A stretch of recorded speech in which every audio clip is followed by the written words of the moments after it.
Launching a scathing attack on the Congress in Jaipur for demanding Sushma Swaraj's resignation, Union Minister Rajyavardhan Singh Rathore said the former IPL chief was largely being probed by the UPA under the Foreign Exchange Management Act, but it is with the efforts of the NDA government that the ED is now pursuing the money laundering case against him.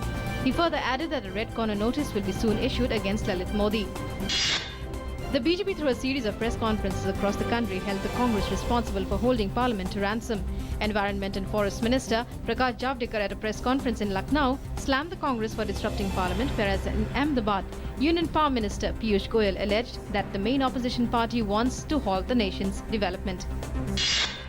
To counter all-round criticism on its stand on the GST bill in Parliament, Congress leader in Rajya Sabha Ghulam Nabi Azad today came forward and said his party is never against the GST.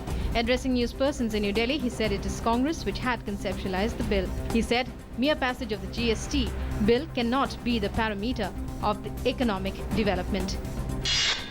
President Pranab Mukherjee will address the nation today on the eve of our 69th Independence Day. The address will be broadcast from 7 p.m. on the national network of All India Radio and telecast over all channels of Doordarshan in English, followed by Hindi versions. Broadcast of the address in English and Hindi on Doordarshan will be followed by broadcasts in regional languages by regional channels of DD.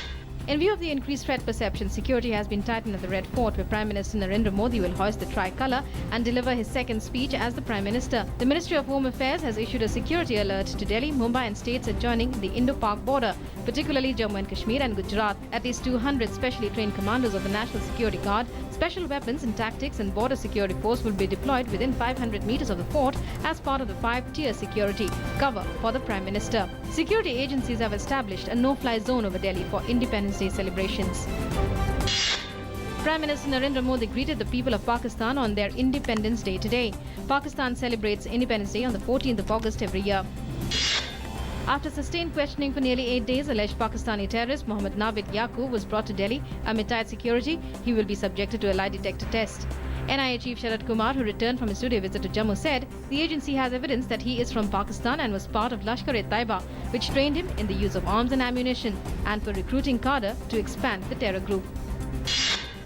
In yet another incident of ceasefire violation along the LOC in Jammu and Kashmir, Pakistani troops resorted to unprovoked shelling and firing on Indian posts and civilian areas in Poonch district this morning, which was retaliated against by the army. So far, there has been no report of any casualty or injury to anyone on the Indian side. There have been 28 violations of ceasefire by Pakistan in August this year. This is the 6th consecutive day that Pakistani troops have shelled Indian posts along the LOC in Jammu region.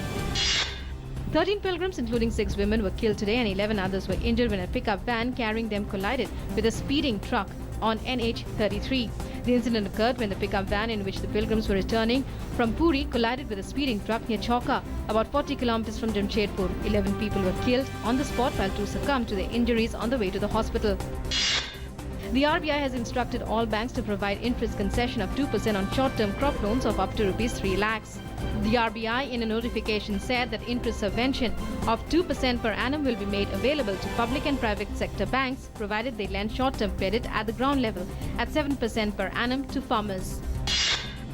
A parliamentary standing committee has come down hard on the Sports Authority of India for continuing with its bureaucratic functioning by appointing people without a sports background in key positions. The committee also said that a full-time chairman cum managing director with good sports background should be appointed as the Director General of SAI. In view of the upcoming Bihar Assembly elections, LJP leader Chirag Paswan today met BJP National President Amit Shah in the national capital. Both the leaders discussed the strategy for the upcoming polls. China has sent a team of military chemical experts to the northern city of Tianjin after explosions left at least 50 dead.